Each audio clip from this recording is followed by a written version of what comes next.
Thưa các đồng chí đại biểu, nhắc đến dân tộc Thái là nhắc đến những nét văn hóa đặc sắc, những tinh hoa ẩm thực của dân tộc vùng cao Tây Bắc nói chung, dân tộc Thái Sơn La nói riêng, và con xòe là món ăn tinh thần, là nét sinh hoạt văn hóa đặc sắc, có tính cộng đồng, là cơ sở để sáng tạo những giá trị văn hóa mới. Trên cơ sở xoài củ kết hợp với các điệu múa cổ truyền, Ủy ban nhân dân tỉnh Sơn La đã phê duyệt đề án sưu tầm và phổ cập một số điệu xòe mang bản sắc văn hóa dân tộc Sơn La. Nói tới điệu xòe Thái, phải nói tới 6 điệu xòe cổ được các nghệ nhân coi là đất, là khởi nguồn của các điệu xòe thể hiện đầy đủ nghệ thuật dân vũ của người Thái. Có người nói rằng đến Sơn La ngắm nhìn phong cảnh núi rừng, thưởng thức các món ăn ẩm thực, cùng hương vị xôi ngũ sắc, lân lân với rượu men lá, chơi say điệu xòe Thái, chơi nước của tôi.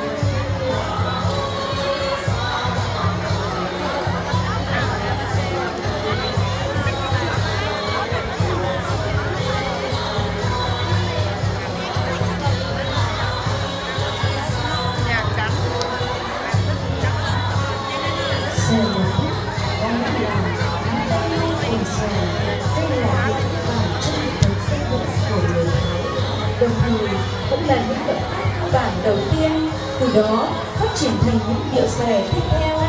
Yoga Thái từ ngàn xưa có câu: không xòe như mây không bay, không xòe như suối nước ngừng chảy, không xòe không như đốt lúa, không xòe thắt gạo cù, không xòe đi ngô không ra bắc, không xòe trai gái không thành đôi. Điệu xòe ấm khen có nghĩa biểu hiện sự gắn kết cộng đồng. Mỗi khi có niềm vui thì cùng nhau nhảy múa, và khi gặp khó khăn cũng vẫn nắm chặt tay nhau cùng chung sức vượt qua.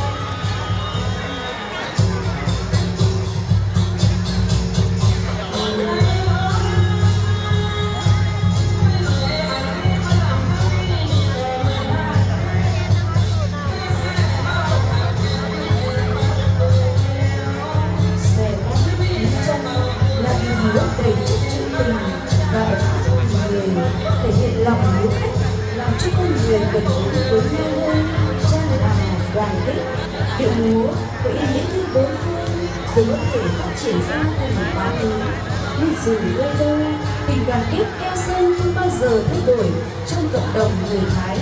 Điệu xòe thể hiện nét văn hóa trong giao tiếp ứng xử của đồng bào dân tộc Thái Sơn La.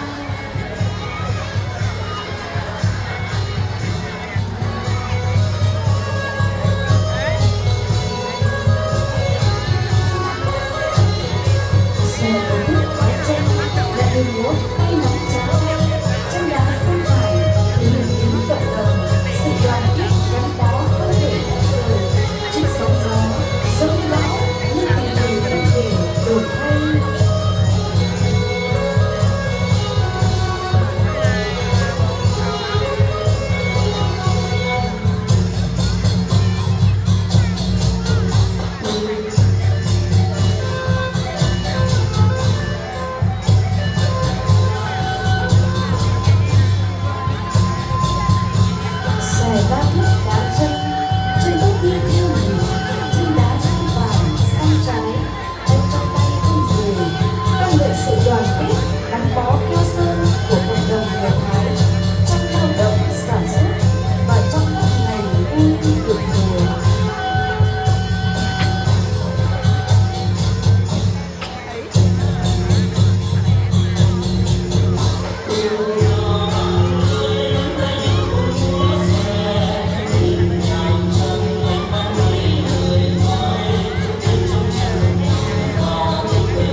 Cuộc sống có lúc gặp khó khăn trở ngại, nhưng ý chí và tình người thì vẫn luôn sát son bền chặt bên nhau.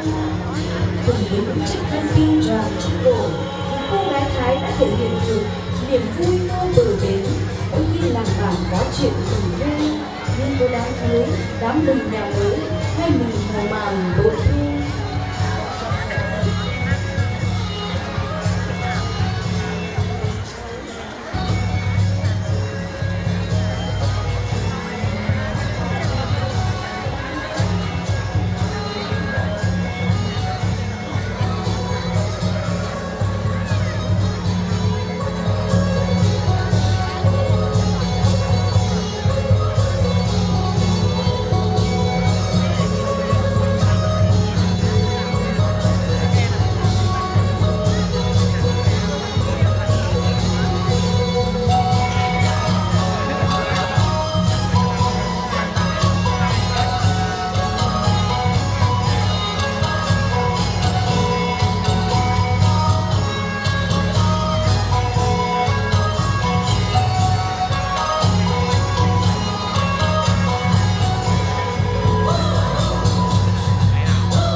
Xòe vỗ tay, có những vòng tròn vỗ tay hơn để phát triển từng điệu cắm tay, di chuyển trong theo vòng tròn vỗ tay, từ trái qua phải rồi ngược lại.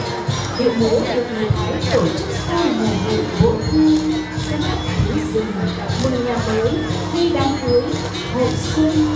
Vì vỗ tay thể hiện sự vui mừng bằng vỗ, hội xòe kết thúc mọi cuộc vui, biểu hiện niềm vui thương và lắng đọng lúc chia tay.